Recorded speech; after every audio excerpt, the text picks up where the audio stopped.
ശ്രീമന്നാരായണീയം ദശകം 27 ക്ഷീരാബ്ദി മഥനവും കൂർമാവതാരവും. ശ്ലോകം 2. ഗജാനന പത്മാർക്കം ഗജാനനമഹർനിശം അനേകദം തം ഭക്താനാം ഏകദന്തമുപാസ്മഹേ. സരസ്വതി നമസ്തുഭ്യം വരദേ ജ്ഞാനരൂപിണി വിദ്യാരംഭം കരിഷ്യാമി സിദ്ധിർഭവതു മേ സദാ. ഗുരുരു ബ്രഹ്മ ഗുരുരു വിഷ്ണുർഗുരുർദേവോ മഹേശ്വര ഗുരു സാക്ഷാത് പരം ബ്രഹ്മ തസ്മൈ ശ്രീ ഗുരവേ നമഃ. ഓം നമോ ഭഗവതേ വാസുദേവായ. ശാപേന പ്രതിതജരേത നിർജരേന്ദ്രേ ദേവേഷ്വാപ്യസുരജിതേഷു നിഷ്പ്രഭേഷു ശർവാദ്യ കമലജമേത്യ സർവദേവ നിർവാണ പ്രഭവ സമം ഭവന്തമാവു. കഴിഞ്ഞ ശ്ലോകത്തിൽ നമ്മൾ കണ്ടു, ഒരു അപ്സര സ്ത്രീ അല്ലെങ്കിൽ വിദ്യാധര സ്ത്രീ തനിക്ക് കിട്ടിയ പാരിജാത പൂമാല, വിശിഷ്ടമായിട്ടുള്ള പാരിജാത പൂമാല ദുർവാസാവ് മഹർഷിക്ക് കൊടുക്കുകയും ദുർവാസാവ് മഹർഷി അത് ദേവേന്ദ്രന് കൊടുക്കുകയും ചെയ്തു. ദേവേന്ദ്രൻ ആ മാല ഐരാവതത്തിന്റെ മസ്തകത്തിൽ വെച്ചിട്ട് മുടിയെല്ലാം കെട്ടിവെച്ച് ചൂടാമെന്ന് വിചാരിച്ചപ്പോഴേക്കും ധാരാളം വണ്ടുകൾ അതിൻ്റെ വാസന കൊണ്ട് അടുത്തേക്ക് പറന്ന് മുരണ്ട് നടക്കാൻ തുടങ്ങിയപ്പോൾ ആനയ്ക്ക് വല്ലാത്ത ശല്യം തോന്നി. ആന വേഗം ആ മാല തപ്പിയെടുത്ത് തറയിലിട്ട് ചവിട്ടി അരച്ചു കളഞ്ഞു. ദുർവാസവ മഹർഷി ഇതെല്ലാം കണ്ടു അത്യധികം കോപത്തോടു കൂടി ദേവന്മാരെ ഒന്നടങ്കം അങ്ങോട്ട് ശപിച്ചു. നിങ്ങൾക്ക് ജരാനര ബാധിക്കട്ടെ, നിങ്ങളുടെ ഐശ്വര്യമെല്ലാം നശിച്ചു പോകട്ടെ,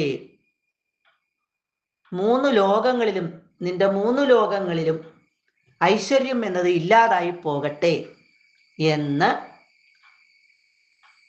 ശപിച്ചു. ഇവിടെ തുഞ്ചത്തെഴുത്തച്ഛൻ്റെ ഭാഗവതം കിളിപ്പാട്ടില്, മഹാഭാരതം കിളിപ്പാട്ടില് ഒക്കെ ഈ കഥ വിസ്തരിച്ച് തന്നെ പറയുന്നുണ്ട്.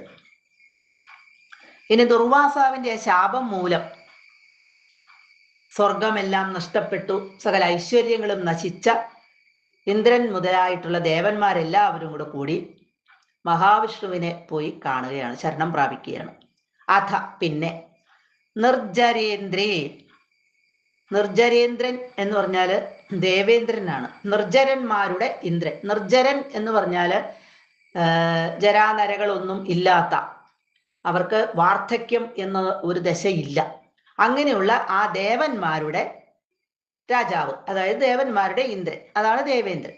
ആ ദേവേന്ദ്രൻ ശാപത്താൽ പ്രഥിത ജരാനര ബാധിച്ചവനും, അപ്പോഴേക്കും ശാപം കിട്ടിയത് മൂലം ജരാനരയെല്ലാം ഉണ്ടായി, അതായത് വാർദ്ധക്യം അവരെ പിടികൂടി.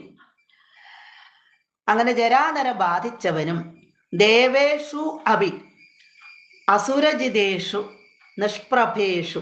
ഇവിടെ ദേവേഷു അഭി ദേവന്മാര്, അസുരജിതേഷു ഇവിടെ അസുരന്മാരോട് തോറ്റ ആ സമയം നോക്കി, ഇവർക്ക് ജരാനര ബാധിച്ച സമയം നോക്കി അസുരന്മാര് ദേവന്മാരെ തോൽപ്പിച്ചു. അങ്ങനെ അവരോട് തോറ്റ്, അസുരന്മാരോട് തോറ്റ്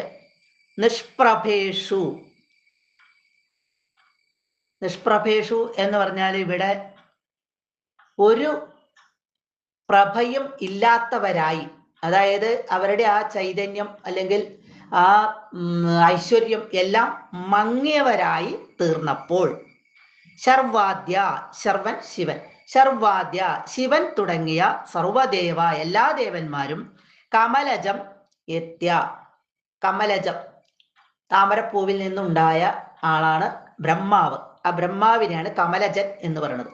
കമലജം ബ്രഹ്മാവിന്റെ എത്യ അടുക്കൽ ചെന്ന്, അപ്പൊ ശിവൻ തുടങ്ങിയ എല്ലാ ദേവന്മാരും ദേവേന്ദ്രനോട് ഒരുമിച്ച് ബ്രഹ്മാവിന്റെ അടുത്തേക്ക് ചെന്നു. എന്നിട്ട് ഏത്യ സമം അവരെല്ലാവരും കൂടി ഒരുമിച്ച് ചേർന്ന് നിർവാണ പ്രഭവ ഭഗവാനെ കുറിച്ചാണ് പറയുന്നത്. നിർവാണം എന്ന് പറഞ്ഞാൽ മോക്ഷമാണ്. ആ മോക്ഷത്തിന്റെ ഉത്ഭവസ്ഥാനമായ ഭഗവാനെ, ആ ഭഗവാനെ ഭവന്തം ആവു, ആ ഭഗവാനെ അവിടുത്തെ ശരണം പ്രാപിച്ചു. അപ്പൊ ഇവിടെ ദേവേന്ദ്രൻ ഉൾപ്പെടെ എല്ലാ ദേവന്മാരെയും അസുരന്മാര് തോൽപ്പിച്ചു. ദേവന്മാരുടെ എല്ലാ ഐശ്വര്യങ്ങളും നശിച്ചു, ജരാനരയൊക്കെ ബാധിച്ചു. ഇതെല്ലാം കഴിഞ്ഞപ്പോൾ ഇവര് ശിവനും മറ്റുള്ള ദേവന്മാരും എല്ലാവരും കൂടെ കൂടി, ദേവേന്ദ്രൻ ഉൾപ്പെടെ എല്ലാവരും കൂടെ കൂടി ബ്രഹ്മാവിന്റെ അടുക്കലേക്ക് ചെന്നു. ഇവിടെ ബ്രഹ്മാവിന്റെ അടുക്കല് ചെന്ന് ബ്രഹ്മാവോട് കൂടി, ആ ബ്രഹ്മാവിനെയും കൂടെ കൂട്ടി എല്ലാവരും കൂടെ ഒരുമിച്ച് ചേർന്ന് മോക്ഷത്തെ പ്രദാനം ചെയ്യുന്നവനായ സാക്ഷാൽ മഹാവിഷ്ണുവിന്റെ അടുത്തേക്ക് ചെന്ന് ഭഗവാനെ ശരണം പ്രാപിച്ചു. സർവത്ര ഗോവിന്ദ നാമ സങ്കീർത്തനം, ഗോവിന്ദ ഗോവിന്ദ.